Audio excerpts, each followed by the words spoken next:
ለ2000 ዓመታት ያህል መሲሁን ጠበቁ። ትንቢቶቹን ሸመደዱ። እንዲመጣ ወደ እግዚአብሔር ማለዱ። ነገር ግን በመጨረሻ ሲመጣ በአደባባይ እንዲሰቀል ጮኹ። ግን ለምን?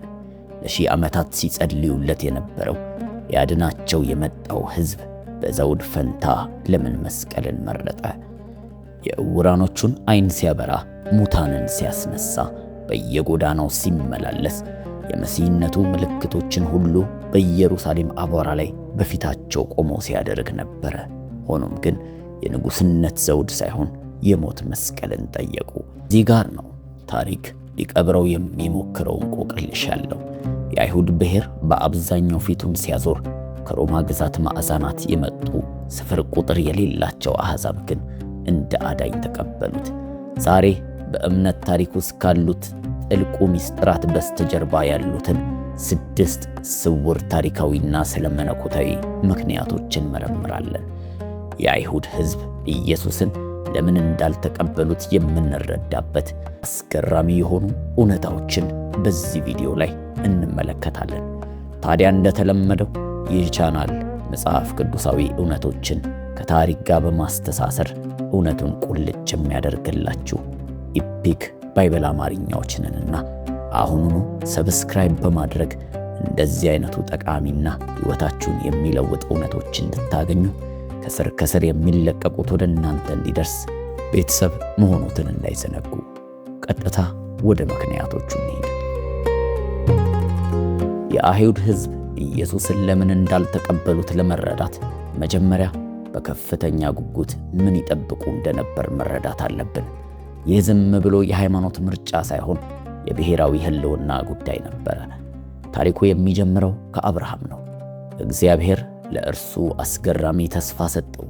ታላቅ ሕዝብ አደርግሃለሁ የሚል ተስፋ። በምድር ያሉ ነገዶች ሁሉ በእርሱ እንደሚባረኩም ነገረው። እስራኤል የተመረጠችው ለልዩ መፍትሄ ሳይሆን ለዓላማ ነበር። በሲና ተራራ ላይ እግዚአብሔር ሕጉን ሰጣቸው። 613 ትእዛዛት፣ የሰንበት ዕረፍት፣ የአመጋገብ ሥርዓትና የመንጻት ሥርዓቶች። እነዚህ ዝም ብለው የሚመረጡ ልማዶች ሳይሆኑ የማንነት መለያዎች ነበሩ። እናንተ የተለያችሁ ናችሁ፣ የእኔ ናችሁ የሚሉ የየዕለት ማስታወሻቻቸው ናቸው። ለዘመናት ነቢያት ተስፋውን ሕያው አድርገው አቆዩት። ኢሳይያስ ስለሚገዛ ሕፃን፣ ስለ ድንቅ መካርና ስለ ሰላም አለቃ ተነበየ። ኤርምያስ ከዳዊት የዘር ሐረግ ስለሚወጣ ጻድቅ ቅርንጫፍ ተስፋ ሰጠ። ዳንኤል መንግሥቱ ለማያልቅ የተቀባ ንጉሥ ራእይ ያየ። ነገር ግን በመጀመሪያው ክፍለ ዘመን እስራኤላውያን በታላቅ መንግሥት ውስጥ አልነበሩም። በሮም የብረት ጫማ ስር ወድቀው ነበር። ባቢሎን ባሪያ አድርጋቸዋለች።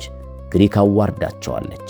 አሁን ደግሞ ሮም በከባድ ግብርና በጭካኔ ወታደራዊ አገዛዝ እየጨቆነቻቸው ነበረ። የሮም ወታደሮች በኢየሩሳሌም ጎዳናዎች ላይ ሲራመዱ እንግዶች ሳይሆኑ ወራሪዎች ነበሩ። በዚያ ወቅት የአይሁድ ሕዝብ ለአንድ ነገር አጥብቀው ይጸልዩ ነበር። ታዳጊ ንጉሥ፣ የሮምን ሰራዊት ድር አድርጎ እስራኤልን በምድር ላይ ቁንጮ የሚያደርግ ሰይፍ የጨበጠ የዳዊትን ልጅ። ታዲያ እዚህ ጋ ነው ነገሩን ተገላቢጦሽ ያስመሰለው። ኢየሱስ በመጣበት ወቅት ሁኔታውን ይበልጥ ውስብስብ ያደረገው ሌላ ነገር ነበር። ይሁዳ በሐሰተኛ ነቢያትና በከሸፉ አብዮተኞች ተጥለቅልቃ ነበር። የታሪክ ጸሐፊው ጆሴፈስ እንደዘገበው አንድ ቴዎዳስ የተባለ ሰው 400 ተከታዮችን ይዞ ወደ ዮርዳኖስ ወንዝ በመሄድ እንደ ሙሴ ውሃውን እከፍላለሁ አለ። የሮም ወታደሮች ግን ሁሉንም ጨፈጨፏቸው።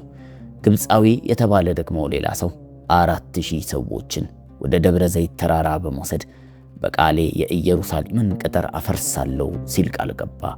ሮም ያለ ምሕረት ፈጃቸው። እነዚህ ሁሉ ሰዎች ከእግዚአብሔር ዘንድ ሥልጣን አለን ይሉ ነበር። ሁሉም ነፃነትን ቃል ገቡ። ነገር ግን ጥለውት የሄዱት ደምና የተበታተነ ቤተሰብ ብቻ ነበር። በመሆኑም የናዝሬቱ ኢየሱስ በምኩራብ ቆሞ ማስተማር ሲጀምር ሕዝቡ በሐሰተኛ መሲዎች ደጋግሞ ስለተጠቃ ጥርጣሬው ምክንያታዊ ነው። ኢየሱስ ሲመጣ ምን ይመስል ነበር? በጦር ፈረስ ሳይሆን በአህያ ውርንጭላ ላይ ተጭኖ ወደ ኢየሩሳሌም ገባ። ጠላቶቻችሁን ውደዱ አለ። ለቄሳር የሚገባውን ለቄሳር ስጡ አለ። በጭቃ ላይ ተንበርክኮ የዓሣ አጥማጆችን እግር አጠበ። እስቲ ያስቡት፣ በሮም ወታደሮች ለተሰቀለ አንድ አይሁዳዊ ይህ መሲህ እንዴት ሊመስላቸው ይችላል? ይልቁንም የብሔራዊ ክህደት ነበረ። እነሱ የጠበቁት ሰይፍ የያዘ አንበሳ እንጂ የታረደ በግ አልነበረም። በአይሁድ እምነት አመለካከት መሲህ ማለት በትርጓሜው ፍጹም አሸናፊ ማለት ነው። የማይቆም የእግዚአብሔር ሻምፒዮን። በአንጻሩ የሮማውያን መስቀል ደግሞ የሽንፈት የውርደትና የድክመት የመጨረሻ ምልክት ነበረ። በመሆኑም የተሰቀለ መሲህ የሚለው ሐሳብ ለአይሁድ ጭንቅላት በፍጹም ሊዋጥ የማይችል ጥራሪ ነበረ። በኦሪት ዘዳግም ምዕራፍ 21 ቁጥር 23 ላይ እንዲህ የሚል አስፈሪ ጥቅስ አለ። በእንጨት ላይ የተሰቀለ በእግዚአብሔር ዘንድ የተረገመ ነውና የሚል። ይህ ጥቅስ በአይሁድ ሕግ ፊት ኢየሱስ መሲህ ሊሆን እንደማይችል ማረጋገጫ ሆኖ ቀረበ። ምክንያቱም መሲህ ማለት የተቀባ ንጉሥ እንጂ የተረገመ በመስቀል የተሰቀለ ሊሆን ስለማይችል ነው። መስቀሉ ኢየሱስን መግደል ብቻ ሳይሆን በስነ መለኮታዊ መንገድ ብቁ እንዳይሆን አደረገው። የባቢሎን ታልሙድ ወይም የአይሁድ የሕግ መጽሐፍ የኢየሱስን ሞት አስመልክቶ እንዲህ ሲል ዘግቧል። በፋሲካ ዋዜማ የሹ ወይም ኢየሱስ ተሰቀለ፣ ምክንያቱም አስማት ሰርቷል፣ እስራኤልንም አሳስቷል በሚል። አስተውሉ፣ ተአምራቱን ማንም አልካደም። ነገር ግን መሲህነቱን ላለመቀበል ሲሉ ተአምራቱን ከእግዚአብሔር ኃይል ሳይሆን ከአስማት ወይም ከብላክ ማጂክ ጋር አያያዙት። ቀደም ሲል ፈሪሳዊ የነበረው ሐዋርያው ጳውሎስ ይህንን ውጥረት በሚገባ ያውቀው ነበረ። ለቆሮንቶስ ሰዎች ሲጽፍ እንዲህ አለ፣ እኛ ግን የተሰቀለውን ክርስቶስን እንሰብካለን አለ። ይህም ለአይሁድ እንቅፋት፣ ለአሕዛብ ሞኝነት ነው። እዚህ ጋር እንቅፋት ለሚለው ቃል የግሪኩ መጽሐፍ የተጠቀመው ስካንዳሊዮን ወይም መሰናክል የሚለውን ቃል ነው። ይህም እግርን ጠልፎ መሬት ላይ የሚደፋ ወጥመድ ማለት ነው። ዓለምን ለማዳም ጥቅም ላይ የዋለው መስቀል እስራኤል ስለ ድል ያላትን ግንዛቤ ክፉኛ የሚፈትን ወጥመድ ሆነባቸው። ኢየሱስ ከመሞቱ በፊት ያደረገው አንድ ድርጊት ግን ከሞቱ በላይ አደገኛ ነበረ። በምድር ላይ ወዳለው እጅግ ቅዱስ ኃይለኛና ትርፋማ ሕንፃ በመግባት ያንን ሕንፃ የሚያስተዳድሩትን ሰዎች በአካል አጠቃ። በ33 ዓመተ ምህረት የኢየሩሳሌም ቤተ መቅደስ የአምልኮ ቦታ ብቻ አልነበረም። በዓመት በአሁኑ ስሌት በ10 ሚሊዮን የሚቆጠር ዶላር ገቢ የሚያመነጭ የኢኮኖሚ ማዕከልም ጭምር ሆኖ ነበረ። የዚህ ግዛት መሪዎች ደግሞ ሰዱቃውያን ወይም የካህናት መኳንንቶቹ ነበሩ። በዚህ በር በኩል የሚያልፈውን እያንዳንዱን ሳንቲም፣ እያንዳንዱን መስዋዕትና እያንዳንዱን ግብይት ይቆጣጠሩ ነበር። ኢየሱስ በቤተ መቅደስ ውስጥ የነበሩትን የገበያ ሰንጠረዦች ሲገለብጥ ዝም ብሎ ሃይማኖታዊ ማስተካከያ እያደረገ አልነበረም። ይልቁንም በሙስናና በብዝበዛ ላይ የተገነባውን የኃይለኞቹን የኪስ ቦርሳ በቀጥታ እየመታው ነበረ። በወቅቱ የሐና ባዛሮች ተብሎ የሚጠራው አንድ ሥርዓት አለ። ስሙ የወጣውም በወቅቱ የቤተ መቅደሱን ንግድ በበላይነት በሚመራው የቀድሞ ሊቀ ካህን በነበረው የሐና ቤተሰቦች ስም ነበር። ከሮም ግዛት ማዕዘናት የሚመጡ አይሁዳውያን መለኮታዊ ግዴታቸውን ለመወጣት ለመሥዋዕት የሚሆኑ እንስሳት መግዛት ነበረባቸው። ነገር ግን አንድ መሰናክል ነበረ። የራሳቸውን እንስሳ ይዘው መምጣት አይችሉም። ይልቁንም በሊቀ ካህናቱ ቤተሰቦች ከሚመሩት መደብሮች በቤተ መቅደስ የተመሰከረላቸውን እንስሳት እጅግ በተወደደ ዋጋ እንዲገዙ ይገደዱ ነበር። በሃይማኖታዊ ሽፋን የሚደረግ ዘረፋ ነው። እግዚአብሔርን እንወክላለን የሚሉ ካህናት ወደ ኢየሩሳሌም ለመምጣት አቅም ያጡትን ድሆች ምዕመናኑን ሳይቀር ይበዘብዙት ነበረ። በሌላ በኩል ፈሪሳውያን ሕጉን እንጠብቃለን በሚል በእግዚአብሔር ትእዛዛት ዙሪያ ሕግ ላይ ሕግ፣ ገደብ ላይ ገደብ፣ ደንብ ላይ ደንብ በመደርደር ታላቅ አጥር ዘርግተው ነበረ። ሰንበትን የሕግ ፈንጂ ወጥመድ አደረጓት። ኢየሱስ ግን እንደ እሳት በደረቅ ሳር ላይ እንደሚረማመድ ሁሉ የእነርሱን አጥር ጥሶ አለፈ። በሰንበት ፈወሰ። ደቀ መዛሙርቱም በሰንበት እሸት እንዲቀጥፉ ፈቀደላቸው። ሲሞግቱትም እንዲህ ሲል በመብረቃዊ ምላሽ አፈረሰባቸው። ሰንበት ስለ ሰው ተፈጥሯል እንጂ ሰው ስለ ሰንበት አልተፈጠረም አላቸው። ከዚህም ሁሉ አልፎ ግን በዛ ዘርግተው ሲነግዱበት የነበረውን ያደረገው ነገር በጣም ያስደንቃል። የሞት ፍርዱን የሚያረጋግጠው ትልቁ ድርጊት ይሄ ነው። ኢየሱስ ወደ ቤተ መቅደሱ ገባ፣ ጅራፍ አገመደ፣ የነጋዴዎቹንም ጠረጴዛ ገለበጠ። ሳንቲሞች በድንጋዩ ወለል ላይ ተበተኑ፣ ርግቦች በረሩ፣ መስዋዕት የሚሆኑ እንስሳትም በግርግር ግቢውን ሞሉት። እርሱም በቀጣይ እንዲህ ሲል ጮኸባቸው፣ የአባቴ ቤት የጸሎት ቤት ተብሏል፣ እናንተ ግን የወንበዴዎች ዋሻ አደረጋችሁት አላቸው። እርሱ እያደረገ ያለው ዝም ብሎ ስነ መለኮታዊ ትምህርት መስጠት አልነበረም። ይልቁንም የባለሥልጣናቱን የገቢ ምንጭ በአካል እያፈራረሰ እንጂ።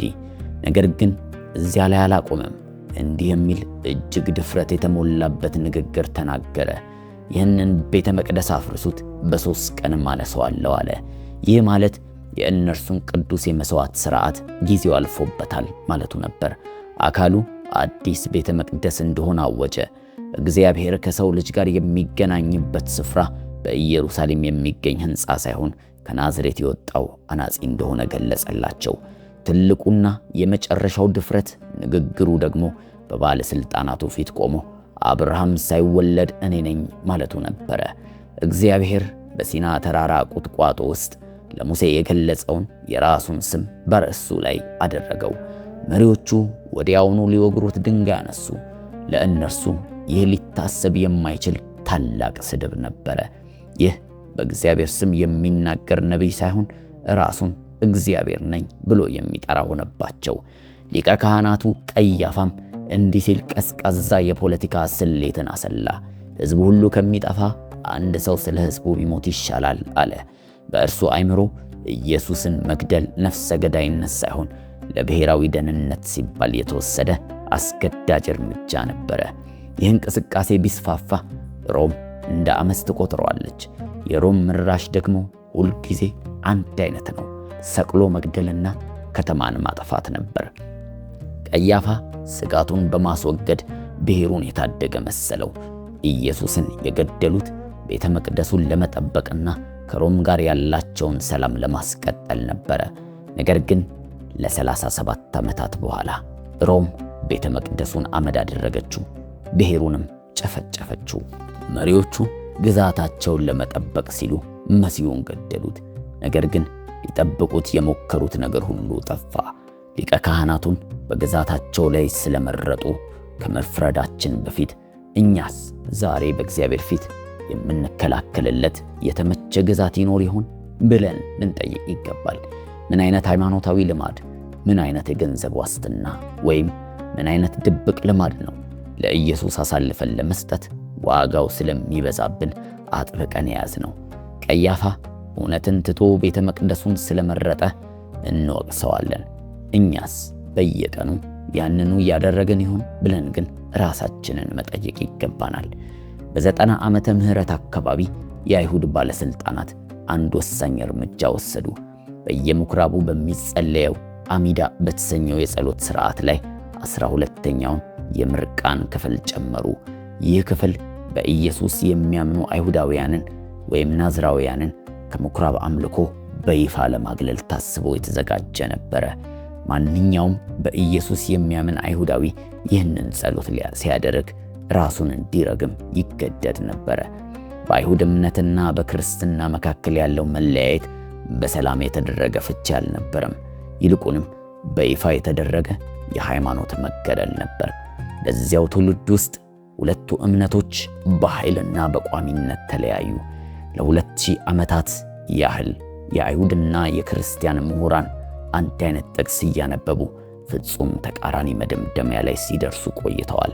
ለምሳሌ ኢሳይያስ ምዕራፍ 53ን እንውሰድ። እርሱ ግን ስለ መተላለፋችን ቆሰለ፣ ስለ በደላችን ደቀቀ፣ በእርሱ ቁስል እኛ ተፈወስን የሚለውን ክፍል። ክርስቲያኖች ይህንን ጥቅስ ክርስቶስ ከመወለዱ 700 ዓመታት በፊት የተጻፈና በመስቀል ላይ የተፈጸመ የዓለምን ኃጢአት የሚሸከም መከራ ተቀባይ አገልጋይ ትንቢት አድርገው ያዩታል። የአይሁድ ምሁራን ግን ይህ ጥቅስ ስለ አንድ ሰው ሳይሆን ስለ እስራኤል ብሔር እንደተጻፈ ያምናሉ። ለእነርሱ መከራ ተቀባዩ አገልጋይ በስደት የቆሰለችውና በግዛቶች የተጨናነቀችው የዓለምን ጥላቻ የተሸከመች እስራኤል ናት ይላሉ። ይህ የትርጓሜ ትግል ዛሬ የተጀመረ አይደለም። በ155 ዓመተ ምህረት አካባቢ ክርስቲያኑ ፈላስፋ ጀስቲንና አይሁዳዊው መምህር ትራይፎን ፊት ለፊት ተገናኝተው በዚህ ጥቅስ ላይ ተከራከሩ። ጀስቲን ጥቅሱ ስለ ኢየሱስ እንደሚያወራ ሲከራከር፣ ትራይፎይ ደግሞ ስለ እስራኤል ብሔር እንደሆነ አጥብቆ ተሟገተ። ተመሳሳይ ውጥረት በዳንኤል መጽሐፍ ላይም ይታያል። ክርስቲያኖች በዳንኤል ምዕራፍ 9 ላይ የተቀባው ይገደላል የሚለውን ክፍል ከመስቀል ሞት የጊዜ ሰሌዳ ጋር በትክክል የሚገጣጠም የመሲህ ሞት ትንቢት አድርገው ፊት ለፊት ያወጣሉ።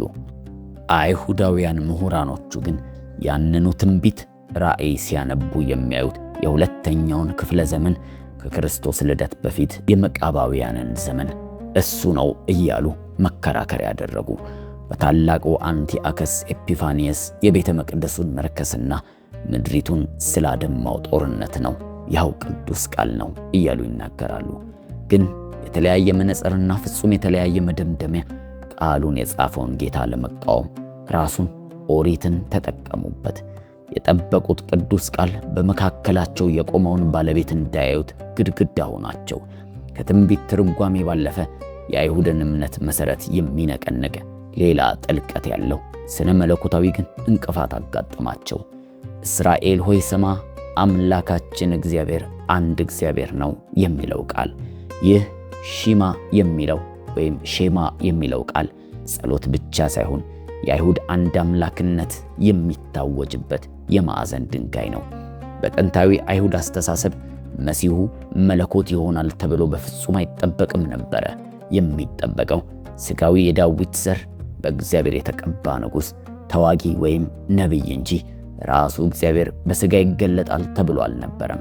ክርስቲያኖች ኢየሱስን መለኮታዊ የእግዚአብሔር ልጅ ብለው ሲያወጁ ለመጀመሪያው ክፍለ ዘመን አይሁዳዊ ይህ ሐሳብ ባዮሎጂያዊ የማይቻል ብቻ ሳይሆን በሕግ ፊት ታላቅ ስድብ ነበረ። ኢየሱስን እንደ አምላክ መቀበል ሙሴ የሰጣቸውን የመጀመሪያ ትእዛዝ እንደ መጣስ ተቆጠረ። ይህ ደግሞ ዋናው ምክንያቱ ብሉይ ኪዳን ስለ መሲሁ ሁለት የማይገናኙ የሚመስሉ ምስሎችን ያቀርባል። በኢሳይያስ ምዕራፍ 53 ላይ መከራ ተቀባይ የሚሞት አገልጋይ አድርጎታል። በዳንኤል ምዕራፍ 7 ላይ ግን በሰማይ ደመና የሚመጣ አሸናፊ ንጉሥ ያደርገዋል። እንዴት መሲሁ በአንድ ጊዜ ተሰቃይቶ ሊሞት ደግሞም ለዘላለም ሊነግስ ይችላል? ይህ ቅራኔ እጅግ የበረታ ስለነበር ከቆዩ የአይሁድ የረቤዎች ትውፊት አንድ አስገራሚ መፍትሄ መጣ። መሲሁን ለሁለት ከፈሉት። መሲህ ቤን ዮሴፍ ከኤፍሬም ወገን የሆነ ከእግዚአብሔር ጠላቶች ጋር በሚደረግ ውጊያ መከራ ተቀባይና የሚሞት ተዋጊ ያደረጉት። መሲህ ቤን ዳዊት ደግሞ ከይሁዳ ወገን የሆነ ሙታንን የሚያስነሳ ቤተ መቅደሱን የሚገነባና የዘላለም ሰላምን የሚያመጣ የመጨረሻው አሸናፊ ያሉት። ያ መሲህ ሁለት ጊዜ እንደሚመጣ፣ አንዴ እንደ በግ ዓለምን ኃጢአት ለማስወገድ፣ ሁለተኛ ጊዜ ደግሞ እንደ አንበሳ በሕያዋንና በሙታን ላይ ለመፍረድ መረዳት ከበዳቸው። የሚገርመው ግን የአይሁድ ትውፊት ራሱ ተወጋና የሚሞት መሲህ እንዳለ መቀበሉ ነው። የባቢሎን ታልሙድ ወይም ሱካ ላይ ረቢዎች ስለ መሲህ ቤን ዮሴፍ ሞትና ስለሚደረገው ብሔራዊ ሐዘን ይወያያሉ። ለዚህም የነቢዩ ዘካርያስን ቃል ይጠቅሳሉ። ወደ ወጉትም ይመለከታሉ ወይም የወጉት ሁሉ ያዩታል የሚለውን ቃል። ይህ ሐዘን እጅግ ጥልቅ ከመሆኑ የተነሳ ባልና ሚስትን እንኳን ለይቶ ለብቻ የሚያስለቅስ እንደሆነ ይገልጹታል። መከራ ተቀባይ መሲህ የሚለው ሐሳብ የክርስትና ፈጠራ አይደለም። በራሱ በታልሙድ በአይሁድ መጽሐፍቶችና ትውፊታቸው ውስጥ የተካተተ እውነታ ነው። አይሁድም የተወጋ የሚለቀስለትና የሚሞት መሲህ እንዳለ አምነዋል። ልዩነቱ ያንን ሞት ለሌላ መሲህ መስጠታቸው ብቻ ነው። ሐዘኑ ግን ያው ነው። መወጋቱም ያው ነው። ልቅሶም ያው ነው። ዋናው ጥያቄ የሚሆነው ግን ይህ ነው። መሲሁ አንድ ነው ወይስ ሁለት? ንጉሥ መከራ ይቀበላል ብሎ ማሰብ ስለከበዳቸው ብቻ መሲሁን ለሁለት ከፈሉት። እውነታው ግን መሲሁ ሁል ጊዜም ቢሆን አንድ ነበረ። በጉና አንበሳው ያው አንድ አካል ናቸው። እነሱ ግን በመጀመሪያው አመጣጡና በሁለተኛው መመለሱ መካከል ያለውን የ2000 ዓመታት ልዩነት ማየት አልቻሉም። ስድስተኛው ምክንያት ግን የጥንቱ ዘመን አለመቀበል ብቻ ሳይሆን ዛሬም ድረስ አብዛኞቹ አይሁዳውያን ለምን እንደማይቀበሉት የሚያስረዳ እጅግ አስደንጋጭ እውነት ነው። ይህም ከሥነ መለኮት ይልቅ በእርሱ ስም ከተፈጸሙ የማይነገሩ ግፎች ጋር የተያያዘ ነው። ለአይሁድ ሕዝብ ኦሪት የሃይማኖት ብቻ አልነበረም፣ መላው የማንነታቸው መትረፊያ እንጂ። ሰንበት፣ የአመጋገብ ሥርዓትና ሥርዓቶቹ ለ2000 ዓመታት በስደት በመበተንና በጅልማ ጭፍጨፋ ውስጥ ሕዝቡን ጠብቀው ያቆዩ አጥሮች ነበሩ። ኢየሱስን መቀበል ማለት ያንን ማንነት በድጋሚ መተርጎምና ሕልውናቸውን ጠብቀው ያቆዩበትን ድንበሮች መተው ማለት ነው። ነገር ግን ታሪካዊው ጠባሳ ከሥነ መለኮት እጅግ የጠለቀ ነው። የመስቀሉ ጦርነት በ1096ኛው ዓመተ ምህረት የክርስቲያን ሰራዊት ቅድስት ሀገርን ከሙስሊሞች ለመረከብ ሲዘምቱ በመንገዳቸው ላይ ሙሉ የአይሁድ ማህበረሰቦችን ጨፈጨፉ። ወንዶች፣ ሴቶችንና ሕፃናትን በምኩራባቸው ውስጥ ታረዱ። ገዳዮቹ በደረታቸው ላይ የመስቀል ምልክት አድርገው የእግዚአብሔርን ሥራ እየሰራን ነው ይሉ ነበረ። ሌላኛው ደግሞ በኢንኩዊሼስ ዘመን በ1492 ዓመተ ምህረት ስፔን አይሁዳውያንን በስቃይና በሞት ዛቻ ወደ ክርስትና እንዲቀየሩ አስገደደች። ቤተሰቦች ተበታተኑ። ጥንታዊ የኦሪት ጥቅልሎች ተቃጠሉ። እምነታቸውን አንክድም ያሉ ደግሞ በአደባባይ ተገደሉ። ሌላኛው ደግሞ የፖግሮም ጥቃቶች ናቸው። በምስራቅ አውሮፓ ለዘመናት የአይሁድ መንደሮች ወድመዋል፣ ምኩራቦች ተቃጥለዋል። ብዙ ጊዜ ይህ ግፍ የሚቀሰቀሰው አይሁዳውያን ክርስቶስን ገድለዋል በሚል በተጣመመ ስነ መለኮታዊ ትምህርት ነበረ። ሆሎኮስት የተሰኘውም 6 ሚሊዮን አይሁዳውያን በናዚ ሥርዓት በጭካኔ ተገደሉ። ምንም እንኳን ናዚዝም በዘረኝነት አስተሳሰብ የተመራ ቢሆንም የተቀሰቀሰበት የጥላቻ መሬት ግን ለዘመናት በቆየው ጸረ አይሁድ ፕሮፓጋንዳ የበለጸገ ነበረ። ለአንድ ክርስቲያን የመስቀል ምልክት የፍቅርና የደህንነት ምልክት ሲሆን፣ ለአይሁድ ሕዝብ ግን የመከራ የጭቆናና የጅምላ ጭፍጨፋ ምልክት ሆኖባቸው ቆየ። ዛሬ ላይ አይሁዳዊ ኢየሱስን መቀበል ማለት ተገደው እንዳይቀሩ ሲሉ ሕይወታቸውን የሰጡለት አባቶቻቸውን ያደከመ ታላቅን ሥርዓት እንደመተው ይቆጠራል። ይህ ድርቅና ሳይሆን በሕዝብ ነፍስ ላይ የታተመ የትውልድ ጠባሳ ነው። ኢየሱስ እውነት መሲህ ከሆነ እግዚአብሔር ለምን የመጣላቸውን ሕዝቦች እንዲህ ሊቀበሉት የማይቻል እንዲሆንባቸው ፈቀደ ይላሉ። ራሱ ፈሪሳዊ የነበረው ሐዋርያው ጳውሎስ ለዚህ ነገር አስገራሚ ምላሽ ሲሰጥ እናየዋለን። እስራኤል በከፊል ልቧ እንዲደነድን የሆነው ለአንድ አስደንጋጭ ምክንያት ነው። ለአሕዛብ ደጁን ለመክፈት በ33 ዓመተ ምህረት የአይሁድ ብሔር ኢየሱስን እንደ ምድራዊ ንጉሥ ሙሉ በሙሉ ተቀብሎት ቢሆን ኖሮ መንግሥቱ በይሁዳ ብቻ የተወሰነ ብሔራዊ ንቅናቄ ሆኖ ሊቀር ይችል ነበር። የእነርሱ አቀባበል ግን ሐዋርያት ወንጌሉን ይዘው ወደ አሕዛብ ዓለም እንዲወጡ አደረጋቸው። ለሮማውያን፣ ለግሪኮችና እስከ ምድር ዳርቻ እንዲያደርሱ ምክንያት ሆነ። ጳውሎስ በሮም ላሉ አሕዛብ አማኞች እንዲህ ሲል አስጠነቀቀ። አትታበዩ፣ ስሩ እናንተን ይሸከማችኋል እንጂ እናንተ ስሩን አትሸከሙ። የቆማችሁበት በምሕረት እንጂ በብቃታችሁ አይደለም ይላቸዋል። እግዚአብሔር ለአብርሃም የገባው ቃል የማይለወጥ ነው። እስራኤልን አልተካም፣ አልረሳቸውም። ቃል ኪዳኑን ዛሬም የጸና ነው። መሲሁን ያልተቀበሉት ብሔራዊ ሕልውናቸውን ለመጠበቅ ሲሉ ነበር። ነገር ግን በሚገርም ሁኔታ ባለፉት 2000 ዓመታት ስደትና መከራ ውስጥ ሕልውናቸው ተጠብቆ የቆየው እነርሱ ባልተቀበሉት በዚያው ወንጌል አማካኝነት ነው። የተዋቸው የመሰላቸው አምላክ እነርሱ ባልገነዘቡት ቃል ኪዳን ውስጥ ሆኖ ሲጠብቃቸው ቆይቷል። ነገር ግን የብሔሩ ዓይኖች የሚከፈቱበትና በአንድ ወቅት ያልተቀበሉትን መሲህ የሚረዱበት ቀን ይመጣል። ነቢዩ ዘካርያስ እንዲህ ሲል ጽፏል። ወደ እኔ ወደ ወጉትም ይመለከታሉ፣ ሰውም ለአንድያ ልጁ እንደሚያለቅስ ያለቅሱለታል ይላል። ያ ቀን ታላቅ ታሪካዊ ሐዘን የሚታይበት ቢሆንም ዓለም አይቶት የማያውቀው ታላቅ ብሔራዊ ቤዛነትም ይከተለዋል። አሁን ሙሉውን ስዕል ማየት እንችላለን። ቅዱሳት መጻሕፍቶቻቸው መሲሁን የሚቃወመው መሰላቸው። መሪዎቻቸው እርሱን ለማጥፋት መረጡ። የ2000 ዓመታት የታሪክ ጠባሳ እርሱን መቀበል የማይቻል አደረገው። ነገር ግን በእያንዳንዱ ውድቅ የማድረግ ሙከራ በስተጀርባ የእግዚአብሔር ሉዓላዊ እጅ፣ የደህንነት በር ለመላው ዓለም ይከፈት ነበረ።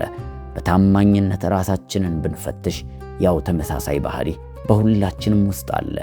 ይህ አይሁዳዊ ስለሆንክ ሳይሆን ሰው ስለሆንክ የሚከሰት ነው። ሁላችንም እግዚአብሔር ለእኛ ሊያደርግልን ስለሚገባው ነገር የራሳችን ግምት አለን። እግዚአብሔር እኛ በአእምሯችን ከሳልነው ምስል ጋር ካልተገጣጠመ ፊታችንን እናዞራለን። እኛ የምንፈልገው ችግራችንን የሚፈታ አምላክ ነው። መስቀል የሚሰጠን አምላክ ይከብደናል። እስራኤል አንበሳን ፈለገች፣ በጉን ግን መቀበል አቃታት። እያንዳንዳችን በራሳችን መንገድ በራሳችን ጊዜና ሕይወት ያንኑ አድርገናል። የእነርሱ ታሪክ ግን ገና አላበቃም። ከሐዋርያው ጳውሎስ በፍጹም እርግጠኝነት እንዲህ ሲል ሲናገር እናየዋለን። እስራኤል ሁሉ ይድናል ብሎናል። ይህ የሚሆነው ስለሰሩት ሥራ ወይም ስለገባቸው ነገር ሳይሆን ከ4000 ዓመታት በፊት ለአብርሃም ቃል የገባው አምላክ ቃሉን ስለማያጥፍ ነው። ተስፋው ጸንቷል፣ ቃል ኪዳኑም አልተናወጠም። መሲሁን የገፋው ብሔር ፊቱን የሚያይበትና እርሱ ጋር መድረስን እንዳልተወ የሚረዳበት አንድ ቀን ይመጣል። ከመጨረሳችን በፊት አንድ ነገር እንድታደርጉ እንፈልጋለን። ስለ አይሁድ ሕዝብ ከልቡ እንዲጸልዩ፣ የማስተዋል ዓይናቸው እንዲበሩና መውደዱን ፈጽሞ ያልተወውን መሲህ እንዲያዩ እንጸልይላቸው። የመስቀል ጦረኞች የፈጠሩትን ክርስቶስ ሳይሆን እውነተኛው የናዝሬቱን አናጺ የነበረውን ከዛው ከሕዝቦቻቸው መሃል የወጣ ከድንግል የተወለደውን በቅዱሳት መጻሕፍቶቻቸው በትንቢቶቻቸው የተነገረለትን የኢየሩሳሌሙን ኢየሱስ ክርስቶስን እንዲያውቁት ዓይኖቻቸው እንዲከፈትና የልቦናቸው ዓይን እንዲበራ ጸልዩላቸው።